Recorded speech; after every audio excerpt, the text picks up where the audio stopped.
আমার খুব ইচ্ছা ছিল ফুটেজটা আপনাদেরকে দেখাই, বাট এটাতে ভায়োলেশন আসবে, কারণ প্রচুর মার ছিল গালে, পিঠে, তারপর হচ্ছে রাস্তার মধ্যে একদম শোয়াইয়া, আমার মনে হয় যে পায়ে থাকা জুতো, তারপর হচ্ছে তলপেট, এরকম বিভিন্ন জায়গায় কিন্তু তারা খুবই কঠিন ভাবে নির্যাতন করছিল।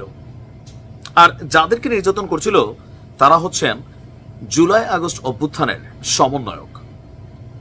তো এই সমন্বয়কদেরকে দেখে প্রথমে বলছে যে তোরা বাইরে কেন, তোরা তো থাকবে ভিতরে। এই কথা বইলাই একটা গ্রুপ তাদেরকে প্রকাশ্যে পাবলিকলি তাদেরকে মারলো, কিন্তু একটা লোক তাদেরকে ভাই কোনো সেভ করতে আসলো না। এই কি অবস্থা হয়ে গেছে সমন্বয়কদের। তারা তো এখন বিভিন্ন জায়গায় যেভাবে পরিচয়বিহীন ভাবে তাদেরকে খুঁজে খুঁজে ধরে ধরে পিটানো হচ্ছে, তো মানে দিন কি সব বদলাই গেল। আর এই ঘটনার প্রেক্ষাপট কোথায়? গোপালগঞ্জে। সারা বাংলাদেশে আওয়ামী লীগের অবস্থানটা একরকম, বাট গোপালগঞ্জে পরিস্থিতি কিন্তু টোটালি একটা ভিন্ন চিত্র। সেই সরকার পতনের পর থেকে দেখছি। দর্শক, গতকালকে গোপালগঞ্জে দুই ছাত্র সমন্বয়কের উপর চরম হামলার ঘটনা ঘটেছে।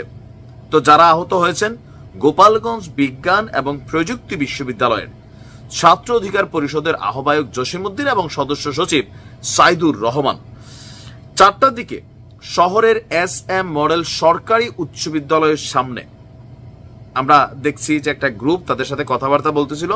পরে আপনার এরকম কলারে ধইরা তারা রাস্তায় নামাইয়াই উড়াধুরা একটা মাইর দিল, গাড়ি গেল, রিক্সা গেল, মানুষ রং চাইলো। সমন্বয়কদেরকে বাঁচাইতে কেউ আসতো না।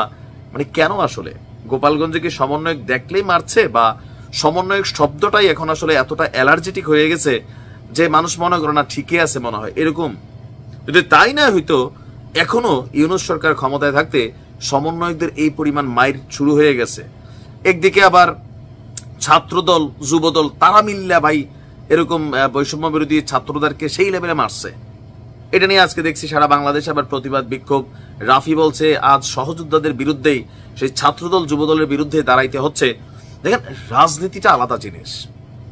এখানে যখন আপনি রাজনৈতিক দল, তখন আপনি আর বৈষম্য বিরোধী এইসব শব্দ বলার সুযোগ নাই। আপনি রাজনীতি করতে নামছেন ক্ষমতায় যাওয়ার জন্য, আপনাকে বিপরীত পক্ষ ক্ষমতায় যাইতে আটকাবে, আপনিও আটকাবেন। আপনি যেমন শেখ হাসিনার দেশ থেকে দৌড়াইয়া পালাইছেন, মানে বিদায় করছেন, সুযোগ পাইলে আপনারও বিদায় করবে, আপনার গোষ্ঠীও রফা দফা করবে, আপনার বাড়িঘরও ভাঙচুর করবে। এটাই আমাদের রাজনৈতিক ট্রেন্ড হিসাবে আমরা এই 5ই আগস্টের পরও দেখছি, এর আগেও ছিল। সো পরিবর্তন এখানে জিরো।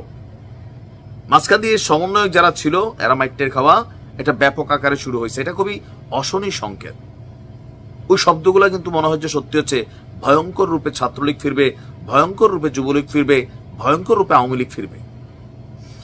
আহতরা সাংবাদিকদেরকে বলেছেন, সন্ত্রাসীরা বলে তোরা ক্যাম্পাসের বাইরে কেন, তোরা থাকবি ভিতরে। এই কথা বইলেই কোনো কথাবার্তা নাই, কিল ঘুষি লাথি, তারপর হচ্ছে রাস্তায় ফালাইয়া বুট জুতা দিয়ে পারানো শুরু করছে।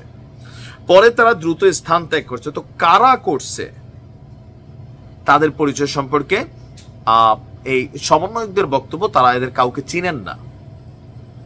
এখন আসলে কি চিনেন না, নাকি না মাইরের নমুনা দেখা চিনতে চাচ্ছেন না? দুই জিনিস। বহিরাগত কেউ এসে সমন্বয়কদের কিভাবে টার্গেট করে করে মিশন চালাচ্ছে, নাকি লোকাল পিপল মারছে? যদি লোকাল পিপল হয় তাহলে তাদেরকে চিনে না, তাদের বাড়ি তো ওইখানেই। সমন্বয়ক তোরা মৃত্যুর জন্য প্রস্তুত, এরকম অনেক চিঠিমিঠি মাঝখানে আমরা কয়েকদিন দেখছি। 2-4 জনের খুঁজে পাওয়া গেছিল না। আপনি ভাবতে পারেন যে ভবিষ্যতে এদের কপালে কি আছে। এখন যদি না চিনে, তো মামলাটা কার বিরুদ্ধে হবে? অজ্ঞাতনামা। দেখা যাক কি হয়।